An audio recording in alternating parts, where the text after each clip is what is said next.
The next film I watched was a very controversial film in its time. This is 1971's The Devils, directed by Ken Russell, and it's based on two works. The Devils of Udon by Aldous Huxley and the play The Devils by John Whiting, which is also based on the Huxley work. There are several films, not necessarily based on these works, but based on the true story of the possessions of Ludon and the exorcisms and the basically everything that happened in this place in 17th century France. What is great about this film in particular is the way that it uses this story to talk about timeless contemporary issues like fascism and like religious fundamentalism and the dangers of mixing that with political ambition, and just in terms of the way that people in dire situations will let their principles go in order to save their skins. And it's a fucking weird movie, which you expect from Ken Russell. Actually, the first Ken Russell I ever saw was Lair of the White Worm, and I was like 10. And I was like, yay, Hugh Grant. And then, not a movie I should have watched when I was 10, but that's most of the things I watched with my dad when I was a kid were things I should have watched as a kid. But you know how parents are. This one is particularly sort of manic, and especially the latter half. I think I was a little underwhelmed by the opening sequences. The performances are all great across the board, especially great performances from Vanessa Redgrave and Oliver Reed. But it felt like it took a while to get to the frenzy. Once you got to the frenzy, it was just everywhere and particularly heartbreaking. And it felt a bit like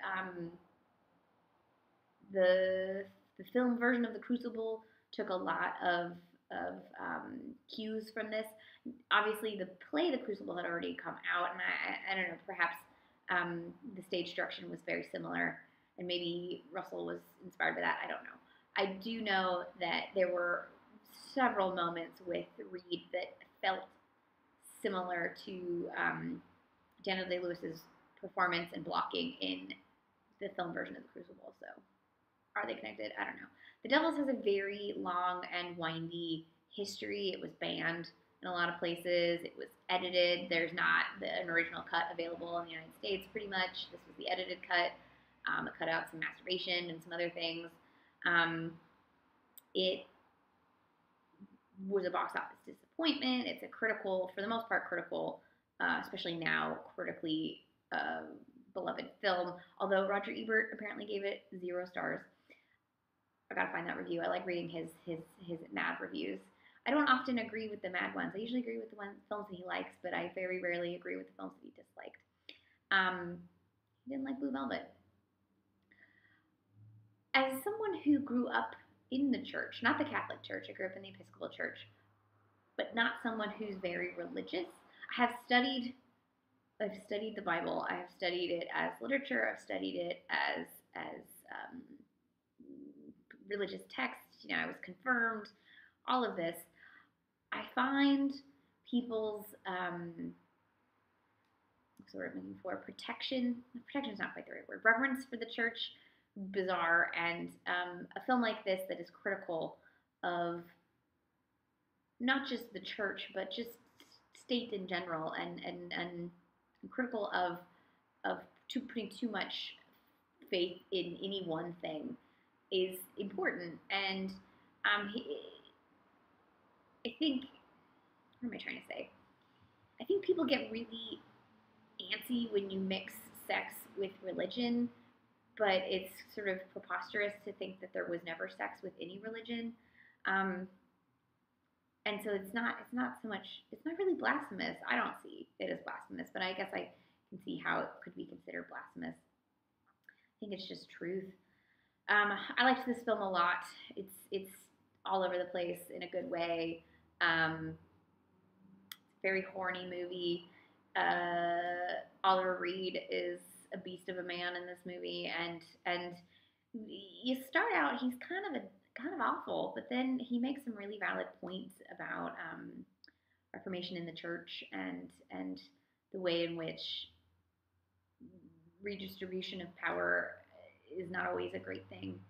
Um, and then he does things that you're like, you're kind of a dick. And then when he becomes a martyr, you're like, actually, he's just taken it. Um, Masterful characterization, I think. So this is Ken Russell's The Devils. It's on Filmstruck right now. I think you can also rent this version. I think in England there's actually a better cut available. So, lucky you guys in England. Honestly, I was less shocked by this than some of the other Ken Russell that I've seen. So, par for the course. But this has an infamous, story attached to it, and so that's why it has hype. But believe the hype in terms of how utterly bonkers aspects of this film are, because they're definitely utterly bonkers. There's also sequences in Monty Python and the Holy Grail that I think like directly lifted from this. There's a sequence where he's in the castle with all the like horny nuns,